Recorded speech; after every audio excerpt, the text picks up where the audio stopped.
வணக்கம். அடுத்ததான் நாம ஒரு நூல் பார்க்க போறோம் எட்டு தொகையில. அது என்ன அப்படின்னா கலித்தொகை. கலித்தொகையை பொறுத்த வரைக்கும் கற்றோர் ஏத்தும் கலித்தொகை அப்படின்னு சொல்லுவாங்க. அழகான உலகியல் அறம் சார்ந்த ஒரு நல்ல கருத்துக்கள் இதுல இருக்கும்.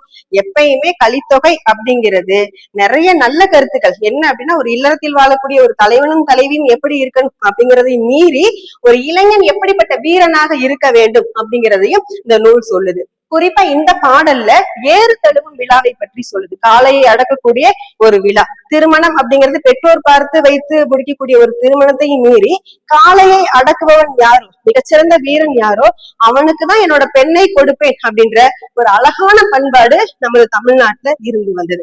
அப்படிப்பட்ட அந்த தமிழ்நாட்டோட அந்த பண்பாட்டை பதிவு பெற்ற ஒரு நூலாகத்தான் கலித்தொகை விளங்கிக்கிட்டு இருக்கு. இதுல என்ன அப்படின்னா, அந்த ஊர் ரொம்ப ஒரு முல்லை நிலத்துல நடக்கக்கூடிய ஒரு நிகழ்வாகத்தான் இது இருக்குது.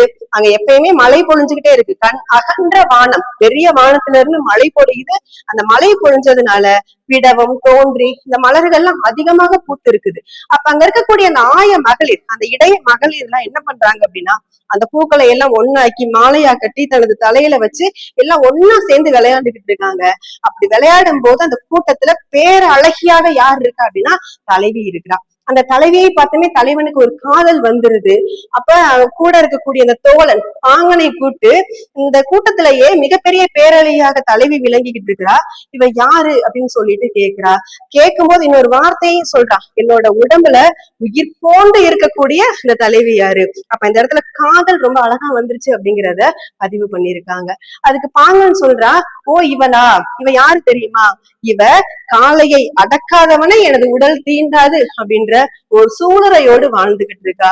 இது குறித்த செய்தியும் பலமுறை பறையறிவிக்கப்பட்டு இருக்குது.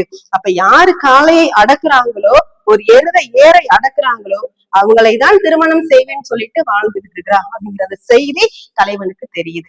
உடனே தலைவன் என்ன பண்றான் அப்படின்னா, கொஞ்சம் கூட தாமதிக்காம அங்க இருக்கக்கூடிய சுற்றத்தாரையும் அவங்க சொந்தக்காரங்க எல்லார்ட்டையுமே உடனே காளையை அடக்கக்கூடிய அந்த விழாவுக்கு ஏற்பாடு பண்ணுங்க, நான் வாரேன், நான் காளையை அடக்குறேன் அப்படின்னு சொல்லிட்டு அந்த இடத்துல சொல்றாங்க.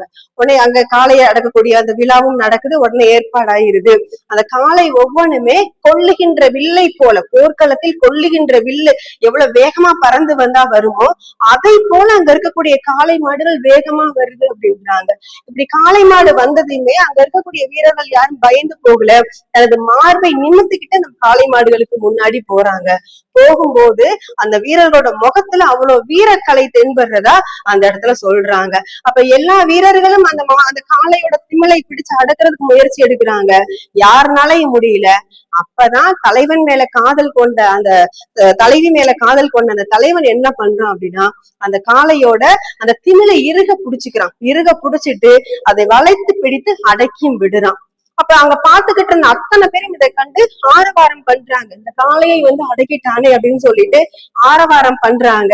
அந்த காளைக்கு சொந்தக்காரங்களும் அந்த கூட்டத்துல இருந்த சில பேரும் இப்ப என்ன நினைக்கிறாங்க அப்படின்னா, ஐயோ இந்த காளையை இவன் அடக்கிட்டான் அப்படிங்கிறதுக்காக நம்ம சந்தோஷப்படுறதா, இல்ல இந்த காளைக்கு இவ்வளவு பெரிய துன்பம் வந்துருச்சேன்னு சொல்லிட்டு வருத்தப்படுறதா அப்படின்னு தெரியலையே அப்படின்னு சொல்லிட்டு சில பேர் புலம்பி தவிக்கிறாங்க. அதுல சில பேர் என்ன பண்றாங்க அப்படின்னா, நேத்துதான் இந்த மாதிரி ஒரு விழா நடந்துச்சுது, அந்த விழாவுல இந்த காளை மாடு ஒரு பொதுவனை கொண்டு போட்டுருச்சுது, இப்ப மறுபடியும் இதே விழாவை இன்னைக்கு ஏற்பாடு பண்ணிருக்காங்களே, இவங்களோட அறியாமையை நாம என்ன சொல்றது அப்படின்னு சொல்லிட்டு அந்த கூட்டத்துல இருக்கக்கூடிய சில பேரு இன்னமும் பேசிக்கிட்டு இருக்காங்க.